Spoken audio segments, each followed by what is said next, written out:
Es un sistema de organización social económica que se basa en la propiedad y administración colectiva o estándar de los medios de producción y propone desaparecer o acabar con las clases sociales.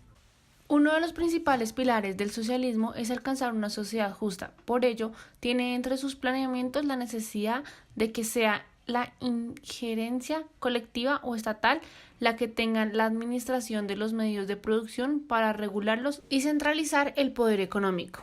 De esta manera, el socialismo se plantea reducir tanto la propiedad privada como la distinción de las clases sociales. De allí que el concepto original de socialismo se opone al capitalismo, sistema económico basado en el libre mercado y de la propiedad privada de los medios de producción. Principales autores que desarrollaron el concepto del socialismo durante el siglo XIX están Karl Marx y Friedrich Engels.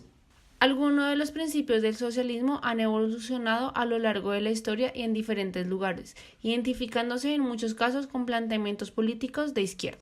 Ahora veremos algunas características del socialismo. Se basa en la propiedad colectiva de los medios de producción y distribución.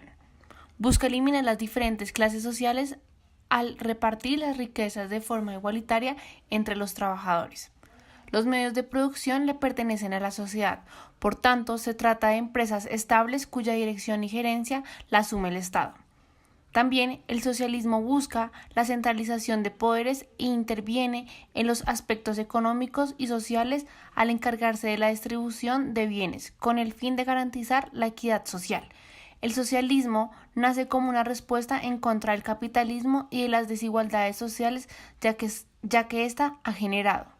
Para el socialismo, la única clase social posible es el proletariado. Por eso, su intención por eliminar las diversas clases sociales. Genera burocracia administrativa como consecuencia de querer controlar toda la estructura productiva desde la idea de la centralización de poderes. Se abre paso al monopolio del Estado al ser el único ente que posee control y distribuye los bienes y servicios.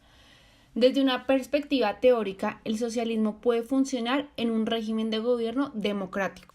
También existe el socialismo utópico, que es un grupo de doctrinas y corrientes de pensamientos correspondientes al primer socialismo que hizo énfasis en la creciente desigualdad social producto del sistema capitalista.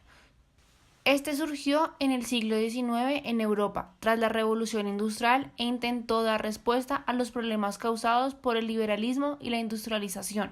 No obstante, aunque su propósito era alcanzar una sociedad más justa, el socialismo utópico no lo logró.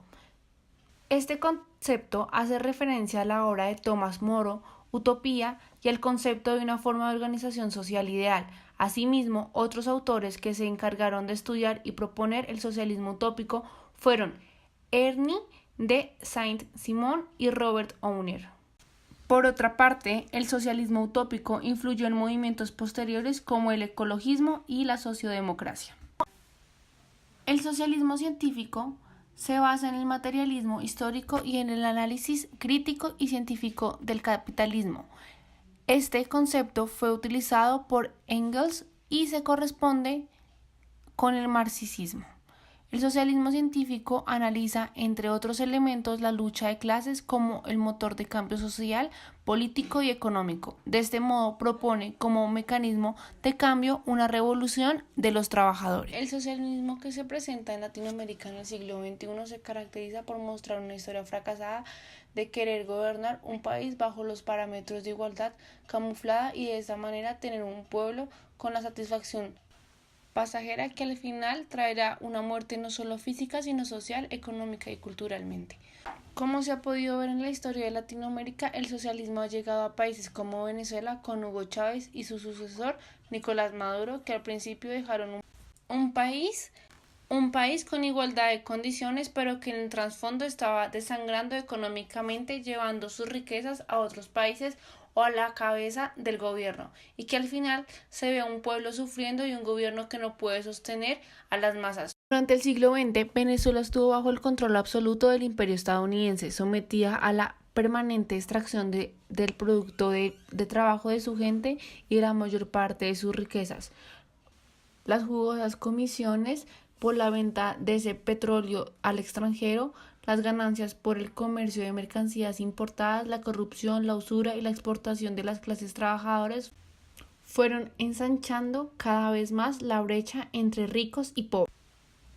Así se fueron conformando dos bloques en este país claramente diferenciados, uno mayoritario y muy pobre, conformado por las clases trabajadoras y desprotegidas, otro minoritario compuesto por algunas decenas de familias muy ricas que tenían el poder económico y político. Durante la segunda mitad del siglo, el neoliberalismo, expresión contemporánea del capitalismo, se había puesto en marcha.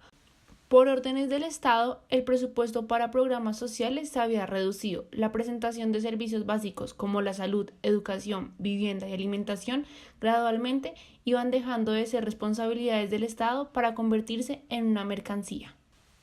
En Venezuela, los avisos que anunciaron la inminencia del nuevo sistema económico y social se sintieron el 27 de febrero de 1989. Al calor de las medidas neoliberales ordenadas por el imperio a su capataz de turno. En este momento fue dada la orden de reducir el gasto social y privatizar los servicios básicos. Luego ocurrieron dos rebeliones cívico-militares en 1992.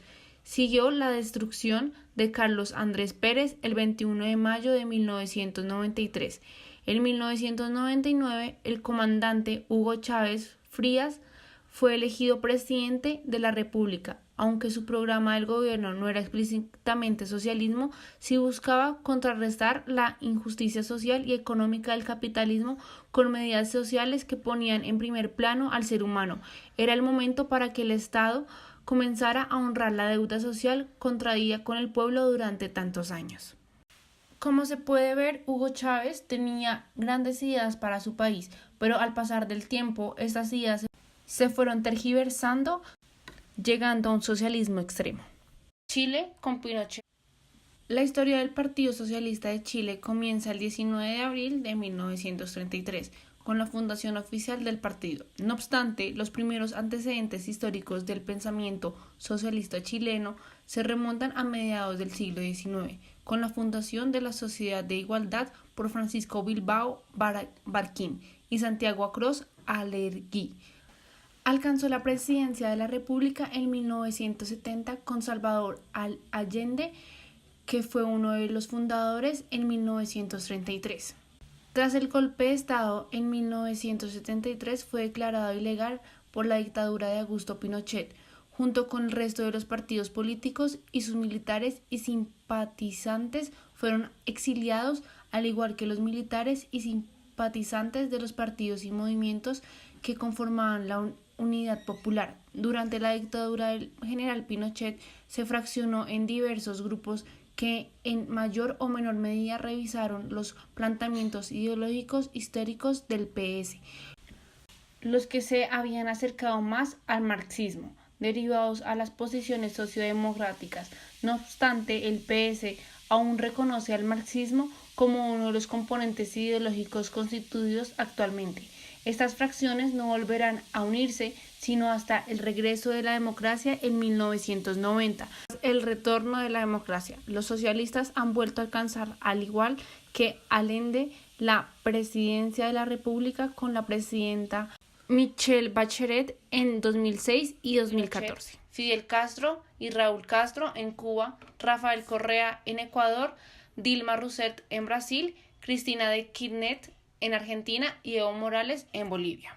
Por otro lado, vemos que en Colombia el socialismo se ha visto reflejado en grupos levantados en armas como respuesta a un gobierno que ha engañado al pueblo, llevándolo por caminos inciertos de guerra entre dos extremos, dejando vulnerable al pueblo, que es lo que se supone que debe defender por encima de su cultura política. Esto provocó que Colombia sea etiquetado como un país peligroso, siendo esto la consecuencia del socialismo que se ha impuesto en el país como forma negativa.